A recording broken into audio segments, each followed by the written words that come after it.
আমার কিছু সম্মানিত ভিউয়ার্স আমায় কমেন্ট করেছিল কম খরচে ইফতার রেসিপি দেওয়ার। আজকের এই ইফতার রেসিপিটা একদম কম খরচে শেয়ার করেছি। বাসায় থাকা উপকরণ দিয়ে যে কেউ বানাতে পারবেন। প্যানে 2 টেবিল চামচ তেল নিয়ে 2-3টার মতো পেঁয়াজ এরকম চপ করে কুচি করে নিয়েছি, এটা ভেজে নিয়েছি। সাথে দিয়ে দিচ্ছি 1 চা চামচ আদা বাটা, আর এখানে 2টার মতো আলু গ্রেট করে দিয়েছি, আর 1 চা চামচ দিয়ে দিলাম লাল মরিচের গুঁড়া, 1/2 চা চামচ হলুদ গুঁড়া, 1/2 চা চামচ হচ্ছে গরম মশলার গুঁড়া, স্বাদ মতো লবণ দিয়েছি। এখানে ভালো করে আলুটার সাথে মশলাটা মিশিয়ে এখানে 1/2 কাপের মতো পানি দিয়েছি, যাতে এই কুচি আলুটা সিদ্ধ হয়ে যায়।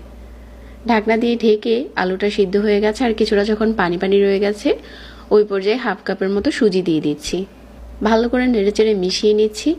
চুলা থেকে নামিয়ে এখানে দিয়ে দিচ্ছি টোস্ট বিস্কিটের গুঁড়া, 1টা ডিম, ধনেপাতা কুচি, কাঁচামরিচ কুচি, এগুলো দিয়ে এরকম গোল করে চপের মতো বানিয়ে নিচ্ছি।